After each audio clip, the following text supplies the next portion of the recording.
Welcome to part 48 of a review of my magazine game collection. And if you've been following along, you'll see I have a lot of magazines, but I've got five more to share today. The first one is S&T number 132, and it is called Iron Cross, man-to-man combat on the Eastern Front, 1941 through 1942. So this game is during the 3W era of S&T, I believe, and this is extremely tactical. The scale is like 2 minutes per turn, so it's one of those games where actually to play it takes longer than the actual thing that happened.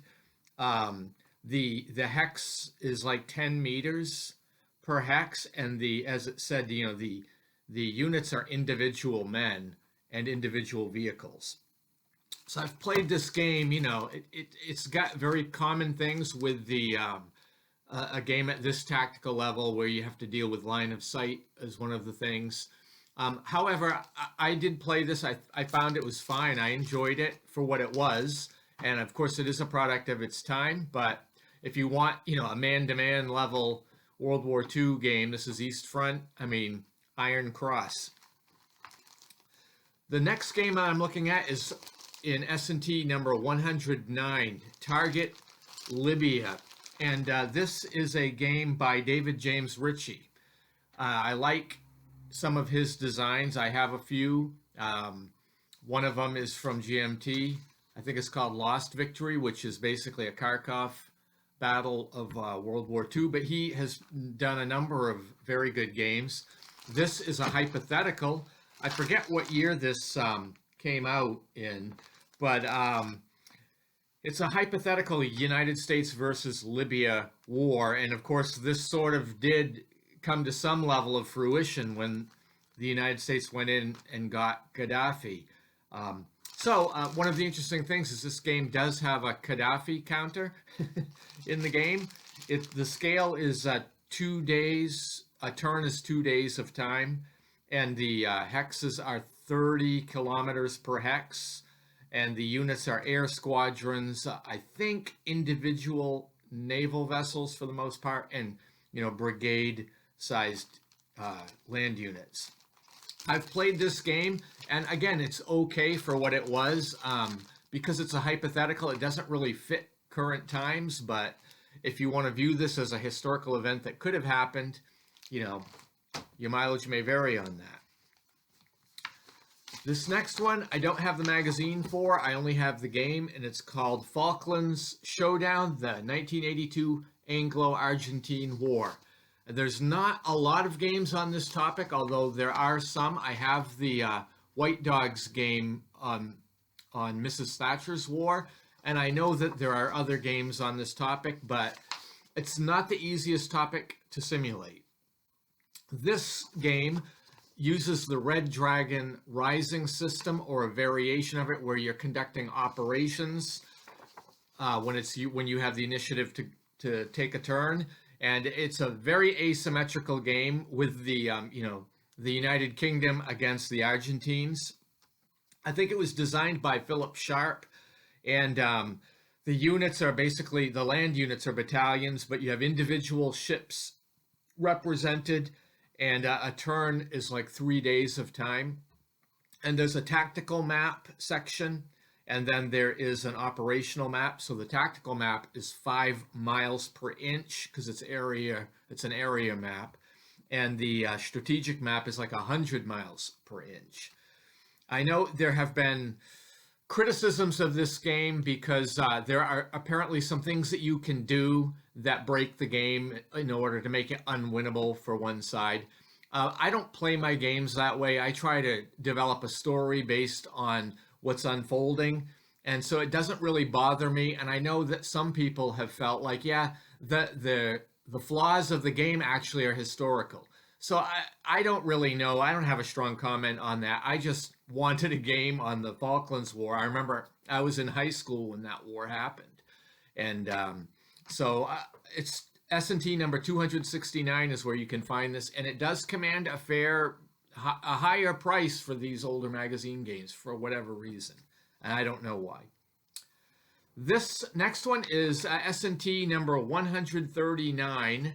It is called Arabian Nightmare: The Kuwait War by Austin Bay, and I've done some coverage on this game somewhat on my channel here. You can go back and find it if you want.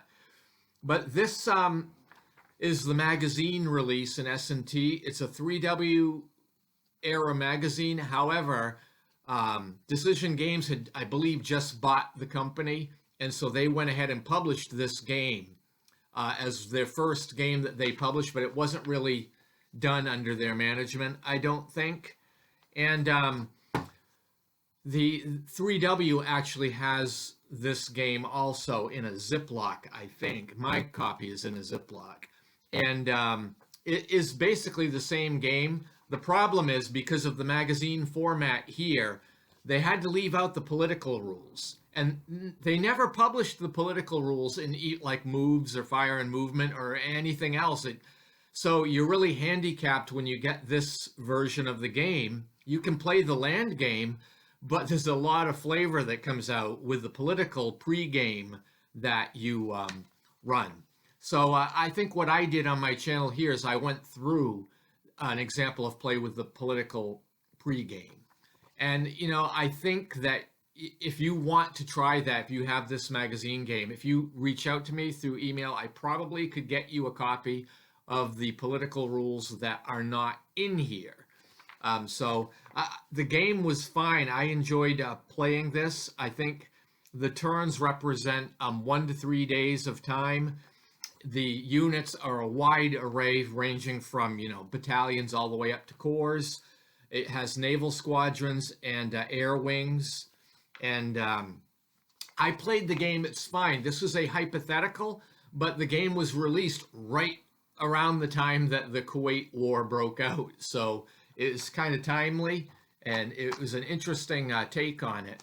And of course, if you have the 3W version, there's more in it for scenarios. And the final game I'm going to look at is S&T 143, which I only have the game to. I do not have the magazine for this. It is Rio Grande, the Battle of Valverde, New Mexico Territory, February 21, 1862. And this was designed by Richard Berg, and it is part of the Great Battles of the American Civil War system. It covers a unique battle, but it is not his best entry in the series. I've kept this because it's the only thing I really have on this battle. And I mean, it's workable. I've played it, but it's just not there's so much better games in that system than this one. But if you're interested in the New Mexico campaign and you want to take a look at this battle, it's in here. And it uses, I think this has the turn continuation system that he tried to bring in. So, you know, your mileage may vary on that if you haven't tried that yet. But that's what this has to offer. And, you know, the units, there's units and leaders that come with this. So it does add out, you know, some nice flavor. So anyway, that's what I have this time for the next 5 magazines in my collection. This is part 48. I have more. So stay tuned if you'd like to see what other magazine games I have. And have a great day. And if you have any comments on any of these games, feel free to leave them in the comments section. Until next time, have a great day.